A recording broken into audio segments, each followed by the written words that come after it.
네, 이번에는 따뜻한 교육을 목표로 삼고 있는 경북교육청으로 가보도록 하겠습니다.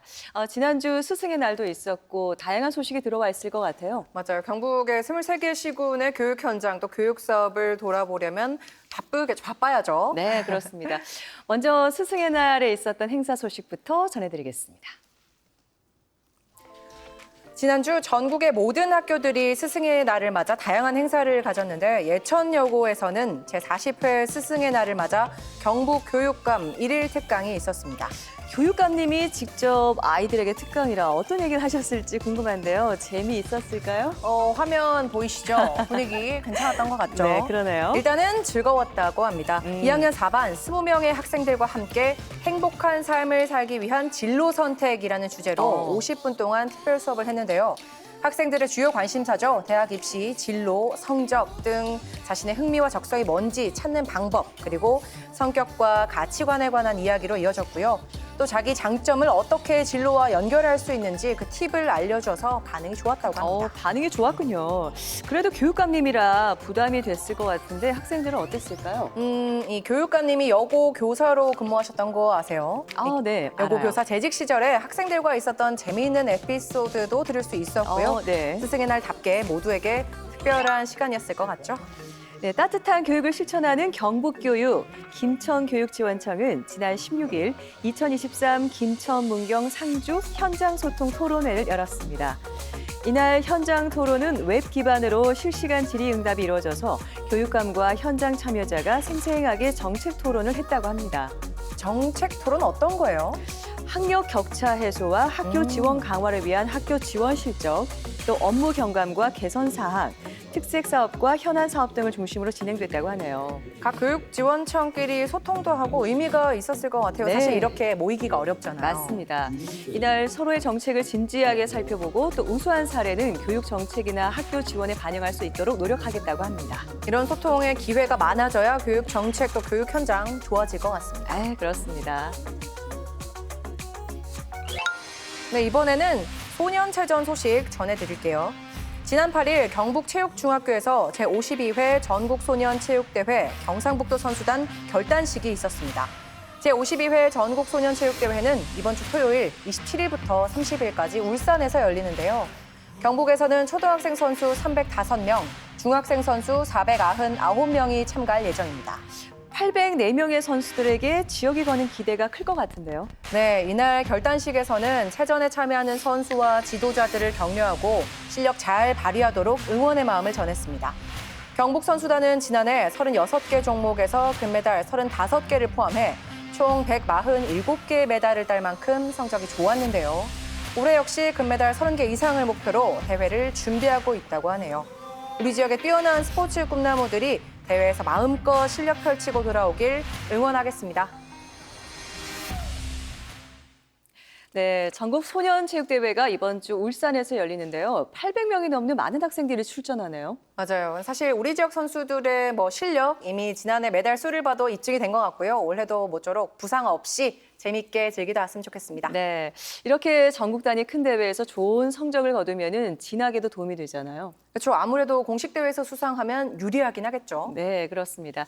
열심히 준비한 만큼 좋은 결과 있기를 저희도 응원하겠습니다. 그런데 대회가 이런 스포츠 대회만 있는 건 아니잖아요. 기술 경진 대회, 창업 대회, 아이디어 대회, 다양한 대회가 많이 있는데 지금 여러분께 소개할 이 학생도 여러 대회에서 많은 수상을 거둔 실력파 학생입니다. 어떤 학생인지 만나보도록 하겠습니다. 어서 오세요. 안녕하세요. 네, 먼저 우리 시청자 여러분에게 인사 한번 해주시겠어요? 안녕하세요. 경북 소프트웨어 고등학교에 재학 중인 3학년 김윤현입니다. 소프트웨어 고등학교면 사실 저는 약간 낯설거든요. 어떤 학교예요? 소프트웨어 고등학교는 이제 저희 학교는 네. 소프트웨어 개발과, 어. 인공지능 소프트웨어과 게임 개발과로 구성되어 있으며 다양한 사업을 통해서 학생들의 자유로운 개발 활동과 대외 활동, 동아리 활동을 적극적으로 지원하고 협약 기업과 이제 회의를 통해서 교육 과정을 이제 실전형 교육 과정을 수립해 교육하고 있는 학생들을 위한 학교입니다. 네. 그렇군요. 그러니까 소프트웨어 고등학교는 정말 소프트웨어에 관련해서만 전문적으로 공부하는 곳인데 앞서 3개 학과가 있다고 얘기를 해줬는데 윤현 학생은 지금 어느 학과에서 공부하고 있어요? 저는 이제 소프트웨어 개발과에서 재학하고 있으며 이제 관련돼서 앱이나 웹이나 다양한 경진대회 이런 네. 대회에 출전하면서 이제 실력을 쌓고 있습니다. 유영군 앞에 제가 전국 소년체전 이야기했는데 네네. 지금 경진대회도 많다고 하셨어요. 아, 네, 맞습니다. 어떤 것들 좀 있나요? 어떤 데 참여하셨어요? 제가 참여한 경진대회 중에서 가장 컸던 거는 교육청에서 주최했던 고졸 취업 박람회 창업 경진대회였습니다. 네.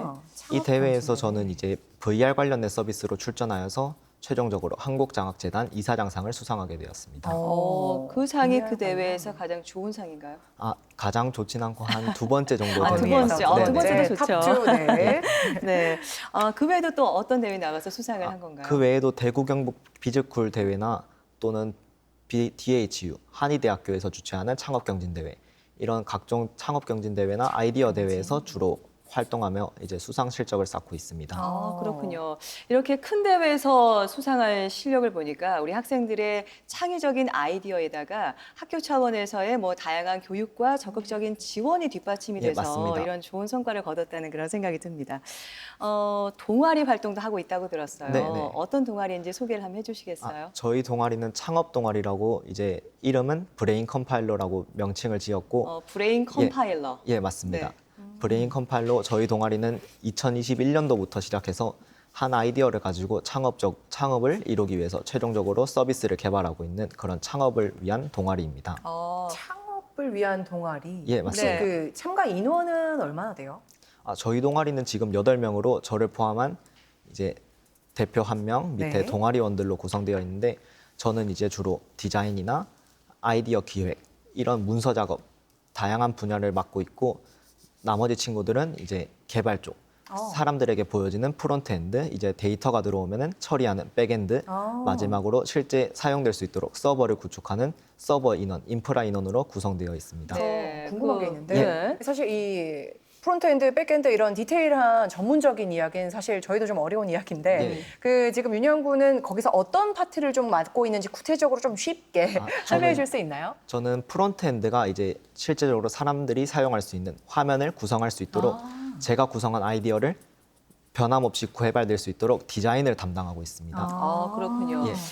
동아리 내 8명의 학생들이 각각 이제 분업이 굉장히 잘 돼 있네요. 보니까. 예, 맞습니다. 예. 분업화되어 있어서 분업화되어 이제 있고 지금 그 동아리 친구들과 개발하고 있는 뭐 앱 프로그램, 웹 프로그램들이 있으면 소개를 한번 해주시죠. 저희 동아리가 지금 개발하고 있는 서비스는 아이디어팟이라고 해서 이제 저희가 창업을 하려고 하는 그런 아이디어를 웹사이트로 구현하고 있습니다. 그러면 구체적으로 좀 어떤 서비스 역할을 하게 되는 거예요? 소개를 좀 해주세요. 저희가 이렇게 네. 클라이언트라 생각하시고. 저희 네. 창업 아이템은 이제 제가 각종 대회에 참여를 많이 했잖아요. 그러다 보면은 이제 서비스가 개발되고 이런 서비스가 수상을 받게 되는데 네. 이런 수상받은 서비스들도 결국은 사용되지 않고 방치되고 있는 것을 알게 되었어요. 그런데 이런 대회 같은 것을 보시면 사회적 약자 대회나 뭐 환경 문제, 사회 문제를 해결하는 대회들이 많은데 이런 대회에서 방치되고 있는 것은 너무 아까운 거예요. 근데 항상 매년 성장하는 소프트웨어 시장에서 네. 저희 학교만의 문제는 또 아닐 것이라고 생각되어서 맞아요. 네. 이 문제를 해결하고자 창업 동아리를 개설해서 창업을 꿈꾸게 되었습니다. 그러면 윤영 군 지금 그 아이디어, 이 동아리를 만들고 일하는 이 서비스의 차관을 좀 이렇게 사장되는 이렇게 대회만 수상을 하고 사라지는 어떤 앱이라든가 프로그램들에 대해 소위 아까워서 만들게 네. 된 거라고 하셨어요. 네네. 혹시 기억에 남는 이건 진짜 아까웠다 하는 좀 아이디어를 차관하게 된 계기가 하나 있었을까요? 제가 직접 경험했던 것은 제가 아이디어 경진대회에 나갔을 때 VR 서비스로 아까 나갔다고 말씀을 드렸는데요. 네. 이 아이디어가 제가 발표를 하고 수상을 받게 된 이후에 한국에 본격적으로 아이디어 VR 서비스가 상용화되게 되어서 제 입장에서는 매우 아쉬웠던 기억이 남아 있습니다. 시기적으로 잘 맞았던 걸까요?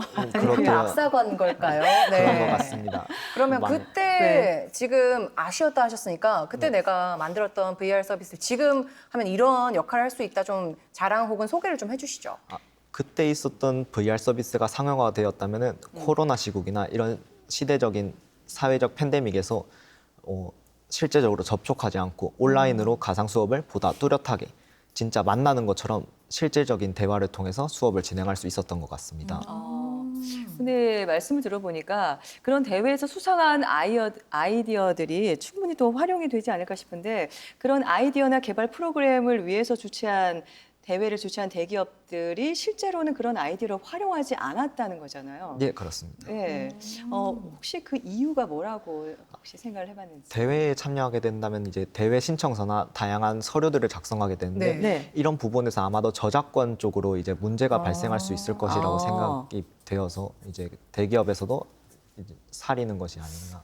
근데 저는 조금 비판적으로 혹은 걱정이 좀 되는 게 네. 그런 대회에 참가한 학생들이 윤영군도 마찬가지고 네. 그야말로 정말 아껴왔던 아이디어, 정말 반짝인 아이디어를 이제 대회에 제출을 하잖아요. 내놓게 되잖아요. 그럼 그런 아이디어의 저작권, 이 소유권이라 해야 되나요? 이 아이디어에 대한 권리는 누가 가져가게 되는 거예요? 아, 대회에 참여하게 된다면 참가 서약서나 이런 다양한 신청서를 작성하다 보면은 신청서 안에 이제 아이디어에 대한 이제 또 서비스에 대한 소유권이 누구한테 되어 있는지 정확히 명시가 되어 있는데 거의 모든 대회는 이제 신청자 본인에게 아이디어가 영원히 기속되어 있는 것을 확인할 수 있습니다. 그럼 그런 걸 잘 알고 이제 이런 아이템 서비스를 네. 기획하게 네, 됐겠네요. 이런 것이 잘 공지되어 있지 않다면 저는 또 메일을 통해서 전화를 통해서 한 번 더 확인을 하고 아이디어가 보장된 후에 이제 네. 대회에 출전하고 있습니다. 그렇군요.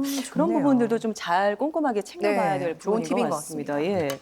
앞서 창업 동아리에서 친구들과 이제 동아리 활동을 하고 있다라고 얘기를 하셨는데, 이 소프트웨어에 관심이 많고 또 소프트웨어를 굉장히 잘 다루는 친구들이다 보니까 동아리 활동이 굉장히 재밌을 것 같아요. 아, 맞습니다. 네. 저희 동아리는 항상 웃으면서 항상 활동을 하는 것 웃으면서. 같습니다. 네, 네. 그래요? 네, 근데 조금 이해가 안 되는 게 네. 되게 치열한 걸로 알고 있거든요. 윤영구는 지금 프로젝트 매니저 역할을 하시는 것 같은데 아, 네. 이 서비스 개발자들 아주 치열하게 막 전쟁 같은 프로그램을 진행한다 하던데 그렇지 않나 맞습니다. 봐요. 이게 저희가 창업을 하려는 목표는 이제 학생들을 위한 또는 이제 이런 소프트웨어 시장을 위해서 개발을 하는 건데 저희가 목표로 하고 있는 최종 개발 기간이 졸업하기 전 아직 시간이 여유적으로 많이 남았기 때문에 친구들이 이것을 개발할 때 조금 더 나은 방향으로 연구하고 또 토론하고 이런 식으로 개발을 진행하다 보니까 항상 웃으면서 재밌게 개발을 진행하는 것 같습니다. 그렇게 재미있는 분위기 속에서 사실 창의적인 아이디어도 많이 나오잖아요. 네, 맞습니다. 혹시 좀 기발하게 이런 아이디어가 나왔던 기억이 혹시 있나요? 전혀 생각지 못했는데 정말 유쾌한 분위기 속에서 어떤 이런 아이디어를 우리가 생각해냈지?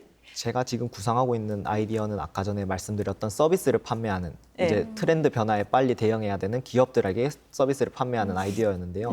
제가 또 가장 마음에 들었던 아이디어는 아직 저희 나라 법으로는 우리나라 법으로는 상용화가 힘들지만 내가 어떤 아이디어를 떠오르게 된다면 그 아이디어를 판매할 수 있는 상용화가 되어 있지 않더라도 만들어진 것이 없더라도 아이디어를 판매하고 있는 그런 지식재산권을 판매할 수 있는 그런 와. 서비스를 진짜 확실히 기획했었습니다. 앞서 나가는 것 같아요. 그러네요. 네. 와, 진짜 아이디어가 굉장히 그런 것 기발하고 같아요. 창의적인데 내가 생각한 아이디어를 판매할 수 있는. 신기하네요. 네. 혹시 윤영구는 뭐 소프트웨어 개발자가 꿈일 것 같은데 어떤 개발자가 되고 싶다 이런 포부가 좀 있나요? 저는 이제 소프트웨어 시장에서 항상 발생하는 문제들을 해결해 나가는 소프트웨어 개발자가 되고 싶습니다. 그렇군요. 사실 이제 경북 소프트웨어 고등학교가 특성화 고등학교다 보니까 일반 고등학교 학생들과는 조금 다른 길을 걸어가고 있잖아요. 네, 맞습니다. 이 선택에 만족하고 있습니까? 저는 되게 만족하고 있습니다. 만약에 제가 다른 학교에 진학을 했더라면 네. 만약에 창업을 하려는 이런 시도조차 하지 못했을 거고 그렇죠. 만약에 창업을 하더라도 서비스를 개발하는 데 있어서 많은 비용이 발생할 수 그렇죠. 있었을 것 같아서 저는 이 창업 결국에 제 목표에 다가가기 위해서는 옳은 선택이었던 것 같다고 생각하고 네. 있습니다. 그렇군요. 정말 앞으로 또 꿈이 뭘지 궁금합니다. 앞으로의 꿈은 이제 이 서비스를 시작으로 제가 생각해 놓은 다양한 서비스들이 더 있는데요. 이 해당 서비스로 이제 브랜드 가치를 쌓고 앞으로 더 나아가는 유니콘 기업이 되는 그런 회사가 되고 싶습니다. 네. 유니콘 기업을 하나 또 예. 창업하고 싶은 꿈을 가지고 있군요. 정말 일찍부터 진로를 결정하고 꿈을 위해서 한 발 한 발 나아가고 있는데요. 앞으로 4차 산업혁명 시대를 이끌어갈 세계적인 소프트웨어 개발자가 되기를 그 꿈을 저희도 응원하도록 하겠습니다. 오늘 좋은 시간 함께해 주셔서 고맙습니다. 네, 윤영주. 감사합니다. 네, 고맙습니다.